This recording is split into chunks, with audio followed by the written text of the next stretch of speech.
दोस्तों नमस्कार, हमारा नाम योगेश शुक्ला है और आप इस समय निष्पक्ष संदेश देख रहे हैं। दोस्तों, जो हमने आपको अभी शुरू में वीडियो दिखाया वो अमित शाह जी का वीडियो था कश्मीर पहुंचने का। हमने आपसे नमस्कार भी नहीं किया, सबसे पहले हमने आपको वीडियो दिखाया।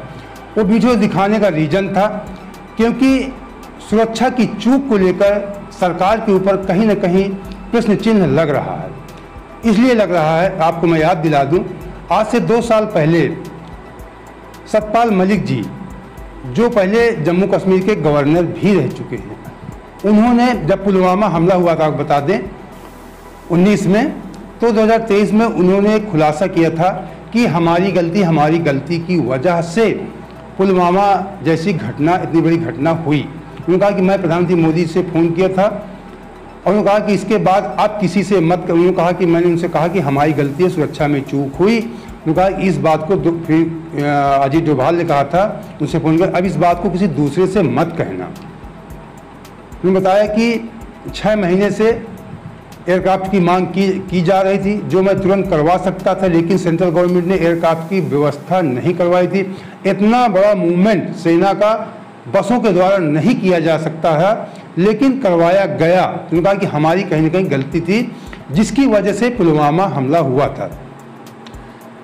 आपको बता दें, वही गलती यहाँ पर भी झलकती है।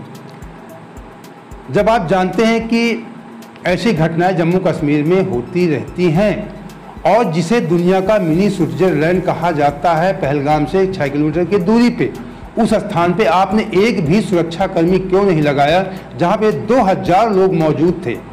2000 सैलानी, देश विदेश के लोग वहाँ घूमने जाते हैं, वहाँ पे मौजूद थे। 2 आतंकवादी आते हैं, टेररिस्ट आते हैं और मारकर उन लोगों को चले जाते हैं।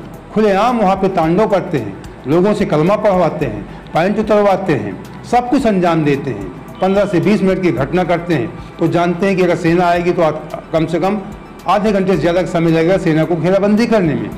इसलिए 12 से 15 मिनट में ये घटना करके चले गए, लेकिन वहाँ पे एक भी सुरक्षाकर्मी नहीं था। तो कहीं ना कहीं सरकार पे प्रश्न चिन्ह तो लगता है। जो लोग प्रश्न कर रहे हैं ऐसा, ये हमें भी लगता है, आपको भी लगता है, ये चूक थी कहीं भी। लेकिन चूक हुई, कैसे हुई, सरकार ने क्यों लापरवाही किया, ये एक अलग मैटर है। लेकिन अब सरकार को बहुत बड़ा एक्शन लेना पड़ेगा। देश की जनता को विश्वास दिलाने के लिए जिस प्रकार से तमाम सर्वे कराए जा रहे हैं, बता दूं, चैनलों के माध्यम से, अखबारों के माध्यम से, कि क्या होना चाहिए। कुछ और वीडियो भी आपको दिखाते हैं वहाँ के प्रत्यक्ष। तो लोग सर्वे में यही बता रहे हैं। कुछ लोग कहते हैं पाकिस्तान से संबंध खत्म कर दो, पाकिस्तान की निंदा करो, यूएन इस मामले को उठाओ संयुक्त राष्ट्र में। कुछ लोग कहते हैं कि एयर स्ट्राइक होनी चाहिए। इस तरह के मतलब पॉइंट दिए गए सोशल मीडिया पे। तो आप जब इस तरह के उसमें टच करेंगे तो लगभग 70 से 80% लोग यही कह रहे हैं कि एयर स्ट्राइक होनी चाहिए। ये किसी को बर्दाश्त नहीं इस प्रकार की घटनाएं। और फिर उसके बाद धर्म के आधार पे पूछकर, उनका आइडेंटिटी कार्ड चेक करके, उनकी पैंट उतरवाने का मतलब आप समझ रहे हैं क्या होता है।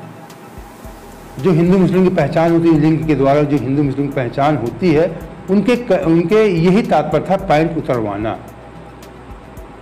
उनके गुप्तांग को देखकर वो पता लगाना चाहते थे कि ये हिंदू है, मुसलमान है। इतने निकृष्ट, इतने गिरे हुए लोग थे जो ऐसी घटना को अंजाम लोगों ने, जो बताते हैं कि लश्कर तैयबा पाकिस्तान में जो संगठन है उसके माध्यम से करवाया गया। चाहे जिसके माध्यम से सबक सिखाना चाहिए। आतंकवादी घटना इसके पहले भी होती थी, लेकिन पैंट उतरवाकर चेक करना और उनसे पूछना, कलमा पढ़वाना, धर्म पूछ करके।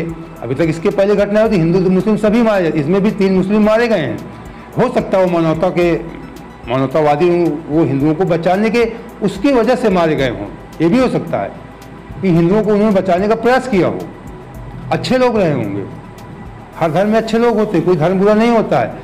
लेकिन ऐसे बहसी लोगों को सबक सरकार को सिखाना चाहिए। अब हम आपको एक वीडियो और दिखाते हैं। उम्र चलना यार, ओ ये था कोई दिसता जहांगीर तो यार, बिहारियां पीछे जुलते यार, तुम मौत ही कश्मीर है।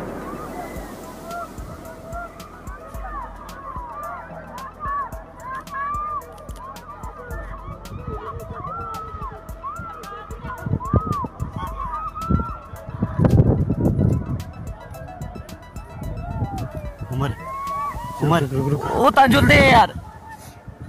ये वीडियो देखकर ऐसा लगता है कि कश्मीर के कोई दो लड़के हैं जो वीडियो बना रहे हैं, जो वहाँ पे फायरिंग हो रही है उसका लाइव वीडियो बना रहे हैं। उसमें से एक लड़का कुछ डर रहा है, वो कह रहा है उमर चल यार, उमर चल यार, उमरा चल यार, ऐसा वो बार बार उससे रिक्वेस्ट कर रहा है। कुछ देर के बाद वो भी वीडियो बंद हो जाता है, वो भी दोनों डर कर चले जाते हैं। ये स्थानीय बच्चे थे जिन्होंने वीडियो सा बनाया होगा, उसके बाद इसको वायरल कर दिया है।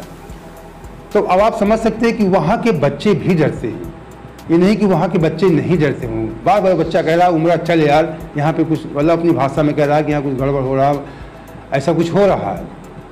दोनों बच्चे डर रहे थे। बच्चे किसी भी धर्म के हों, हिंदू या मुसलमान हों, डर सबको लगता है, क्योंकि आतंकवादी किसी के नहीं होते हैं। ये पहली बार है ऐसा देखने को मिला, वैसा कम देखने को मिलता है कि धर्म के आधार पे और आइडेंटिटी कार्ड चेक करके। आप बता दें शुभम द्विवेदी कानपुर के एक थे जिनकी अभी शादी हुई थी, अभी 2 महीने पर उनकी शादी हुई थी। कारोबारी, कानपुर के कारोबारी थे। उनकी पत्नी के सामने उनके पति से धर्म पूछा जाता है, उसके बाद उसकी गोली मार दी जाती है और उनकी पत्नी कहती है कि हमें भी मार दो। तो कहती है तुम्हें नहीं मारेंगे, तुम मोदी और सरकार से बता सको जा करके। अब आप समझ सकते हैं कि ये कहीं ना कहीं ये एहसास दिलाने का है कि हम हिंदू को मार रहे हैं कि औरतों को नहीं मारा, मोदी और सरकार को, कि मोदी, उनके कहने का तात्पर्य यही था, जो उनसे संकेत मिल रहे हैं कि कहीं ना कहीं ये बताना था कि मुस्लिमों पे अत्याचार बंद करो। उनके इशारा ये था कहने का कि तुम मोदी से जाके बता सको, सरकार से जाके बता सको। जबकि हमारे देश में किसी धर्म किसी के साथ कोई अत्याचार नहीं होता है, जो भी होता है संविधान के अनुसार होता है। सबको बराबर अधिकार, सबको बराबर सुविधाएं मिलती हैं। सरकार की जो भी सुविधाएं होती हैं समान रूप से सभी पे लागू होती हैं। कुछ राजनीतिक मुद्दे, डायलॉगबाजी अलग बात होती है चुनाव के समय पे, लेकिन कोई सरकार की तरफ से जो स्कीमें आती हैं उसमें किसी प्रकार का कोई किसी धर्म या जात के नाम पे भेदभाव नहीं किया जाता है। जो नियम है नियम के तहत सब लोगों को बंटवारा किया जाता है। तो फिर हम कहते हैं कि सरकार को इनके खिलाफ सख्त एक्शन मोदी जी को लेना चाहिए। मोदी जी कोई बड़ा एक्शन लेंगे। वो अपने सऊदी अरब की यात्रा भी, उनको आज रात में आना था लेकिन सुबह ही आ गए अपनी यात्रा कैंसिल करके। अब आपको एक वीडियो हम और दिखाते हैं। ये वीडियो है, आपको बता दें, ये आपको बता दें कश्मीर बंद का है। कश्मीर बंद का वीडियो आपको दिखाते हैं। कश्मीर के लोगों ने विरोध प्रदर्शन किया है। वहाँ पे हिंदू हो या मुसलमान हो, सभी ने इस घटना का विरोध किया है और उन्होंने अपने बाजार को आज पूरा इसके विरोध में पूरी बाजार को बंद कर दिया।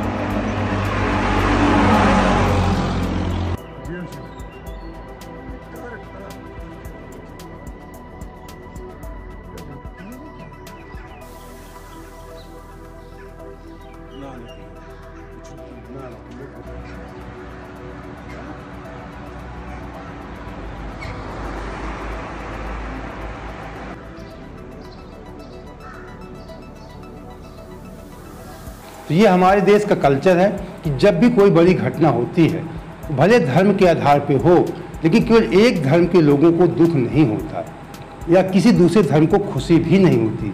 हमारे देश में राजनीति को लेकर के या इस प्रकार की आतंकवादी घटनाओं को लेकर धर्म के आधार पर भले बांटने का प्रयास किया जाता हो, लेकिन हमारे देश के लोग न कभी किसी एक विशेष धर्म के लोग खुश होते हैं, न किसी विशेष धर्म के ही केवल लोग दुखी होते हैं। ऐसा बताया जा रहा है जो मीडिया रिपोर्ट के माध्यम से कि वो लोग आइडेंटिटी कार्ड चेक किया, प्रत्यक्षदर्शियों के अनुसार पैंटें उतरवाई, जो बता रहे हैं। तो ये नहीं केवल हिंदू धर्म के लोग आहत हुए हैं, हमारे देश के हिंदू, मुस्लिम, सिख, ईसाई सभी लोग इस घटना से आहत हुए हैं। इसीलिए सभी ने मिलकर कश्मीर को बंद किया है। वहाँ पे सभी हैं, हिंदू हैं, मुसलमान हैं। सबसे ज़्यादा नुकसान आपको बता दूं, इसमें हिंदुओं की जान गई है, लेकिन व्यवसायिक रूप से नुकसान मुस्लिमों का हुआ है, क्योंकि वहाँ पे जो व्यवसाय करते हैं वो मुस्लिम भाई ही करते हैं। अगर सैलानी नहीं जाएंगे तो लोग भूखों मर जाएंगे। तो जो लोग वहाँ के, जिन लोगों को इससे रोजगार जुड़ा है, वो कतई नहीं चाहते कि किसी ऐसी आतंकवादी घटनाएं हों, क्योंकि उनका भी सुख चैन छिन जाता है, अच्छे से उनका जीवन यापन होता है। जब सैलानी जाते हैं उनका कारोबार चलता है, उनकी अच्छी कमाई होती है, अब इसके जो घटना कल हुई, इसकी वजह से आप समझ सकते हैं कि जो वहाँ पे पहलगाम पे व्यवसाय, जहाँ पे मिनी स्विट्जरलैंड में व्यवसाय लोगों को हो रहा, जिन लोगों की वहाँ पे रोजी रोजगार चल रहा था, वो सब बंद हो गया, ठप हो गया कुछ दिन के लिए। फिर से जब सरकार माहौल बनाएगी, सरकार सर्जिकल स्ट्राइक करेगी या क्या करेगी, सरकार किस ढंग से देश विदेश के लोगों का विश्वास जीतेगी, उसके बाद फिर वहाँ पे व्यवसाय शुरू होगा। इसके पहले भी तमाम घटनाएं होती थी, व्यवसाय ठप पड़ जाते, लेकिन फिर उसके बाद व्यवसाय शुरू होते। उसी प्रकार पहलगाम में भी इस घटना के बाद भले थोड़ा प्रभाव पहलगाम में पड़ा होगा वहाँ के व्यवसाय में, जहाँ पे टूरिस्ट जाते थे, लेकिन जब सरकार कोई बड़ा एक्शन लेगी और सरकार लोगों को विश्वास दिलाएगी, लोगों को विश्वास सरकार अपना कायम करेगी, फिर से वहाँ पे व्यवसाय शुरू होगा। जो वहाँ के स्थानीय लोग हैं, वो हिंदू हैं, मुसलमान, नुकसान सभी का होता है। तो एक वायरल वीडियो से आपको और देखना चाहिए। कोई बात नहीं, हम हैं, हम आ रहे हैं, आप टेंशन मत लो मैडम, हम आ रहे हैं। मेरी खुदाया, कहाँ पे आपका बेटा, कहाँ पे है? कोई बात नहीं, हम इनके साथ हैं। ये प्रेसिडेंट है ना, वही साहब, ये यूनियन का प्रेसिडेंट है, ये साथ में, आपको कोई टेंशन नहीं। मैडम आप कोई टेंशन मत ले, हम साथ में। अरे मैडम, ये प्रेसिडेंट साथ आया है, आपको किसी चीज का डरने का नहीं, हम साथ में। आपको किसी को क्या हुआ है? आपने क्या? तो इस वीडियो में आपने देखा कोई एक व्यक्ति आवाज कर रहा है कि हम आपके साथ हैं, आप घबराई नहीं मैडम। कोई व्यक्ति है, किसी महिला को ढांढस बंधा रहा है, तो उसको विश्वास दिला रहा है कि हम आपके साथ हैं, आप घबराइए मत। कोई महिला आती भी है, हो सकता है वो होटल वाला हो सकता है, उसका गाइड हो सकता है, उसके साथ के कोई भी व्यक्ति हो सकता है। इस तरह के वीडियो, कई वीडियो वायरल हुए। हमने शुरू में आपको दिखाया उमरा वाला, ये वाला दिखाया, कश्मीर बंद का दिखाया और अमित शाह जी का दिखाया कि अमित शाह जी के प्रश्न उठ रहे हैं कि रेड कारपेट में। एक बात और, मैंने उसको वीडियो को नहीं दिखाया, मैंने उचित नहीं समझा। जब वो श्रद्धांजलि दे जाते हैं मृतकों को, तो रेड कारपेट बिछा करके, मतलब लंबी कालीन, लाल कलर की कालीन बिछा करके उनको वहाँ तक पहुँचाया जाता है। इसमें भी बहुत सारे पत्रकार वीडियो बना रहे हैं कि रेड कारपेट बिछा करके अमित शाह जी, पूरा देश दुख में डूबा हुआ है, वो रेड कारपेट पे चल रहे हैं। ये कोई अमित शाह जी ने नहीं कहा होगा, हमें ऐसे प्रश्न नहीं करने चाहिए। कोई नहीं कि अमित शाह जी ने कहा होगा, अपने वहाँ की सुरक्षा एजेंसियों, जो सेना के लोग हों या पुलिस के लोगों ने व्यवस्था, जिन लोगों ने वहाँ पे शवों को रखने की व्यवस्था किया होगा, अमित शाह जी का तमाम लोग जाएंगे, देश विदेश के लोग जाएंगे, तो अपना उसी व्यवस्था किया होगा, उनकी व्यवस्था है। इस तरह के बेवजह के वीडियो नहीं बनाना चाहिए दुख की घड़ी में कि मोदी जी के रेड कारपेट जा रहे हैं, उसमें जा रहे हैं, ये सब फालतू। हमें केवल मोदी जी पे, अमित शाह पे दबाव बनाना है कि आपने जो गलतियां किया है, सुरक्षा पे चूक आपने किया है, इससे इनकार नहीं किया जा सकता, लेकिन अब आपको सबक सिखाना पड़ेगा उन आतंकवादियों को जिन्होंने ऐसी घटना किया है, और जो मृतक के परिवार हैं उनको आपको भरपूर सहायता देनी पड़ेगी, जिससे कुछ उनका, किसी का बेटा, किसी का भाई, कोई जब चाहता कोई दुख दूर नहीं कर, लेकिन कुछ उनके दुखों में कुछ मरहम लगाने का सरकार को प्रयास करना चाहिए, जिससे कश्मीर का जो वहाँ के टूरिस्ट लोग हैं, जो जाते हैं, सैलानी हैं, फिर से उनका मनोबल बढ़ता रहे। ये ना हो कि लोगों को लगे कि वहाँ कश्मीर में जाना ठीक नहीं है। सुरक्षा के लिहाज से भी सरकार को पुख्ता इंतजाम करने चाहिए। लोगों का, देश के लोगों का, विदेश के लोगों का सरकार को विश्वास जीतना पड़ेगा। आतंकवादियों के खिलाफ सख्त कार्रवाई करनी पड़ेगी, और जो लोग मृतक हैं उनके परिवार को भी जो संभव सहायता हो, अधिक से अधिक, इतनी अधिक करनी चाहिए कि लोगों को ये लगे कि नहीं, सरकार हमारे साथ खड़ी है, सरकार ने हमारी मदद किया है। तो दोस्तों, अगर इसी प्रकार की निष्पक्ष खबरों के साथ आप हमारे साथ जुड़े रहना चाहते हैं तो सबसे पहले हमारे चैनल सब्सक्राइब कर लीजिए। अभी जो अच्छा लगा हो तो लाइक कर अपने दोस्तों, रिश्तेदारों को शेयर भी कर देना। जय हिंद, जय भारत।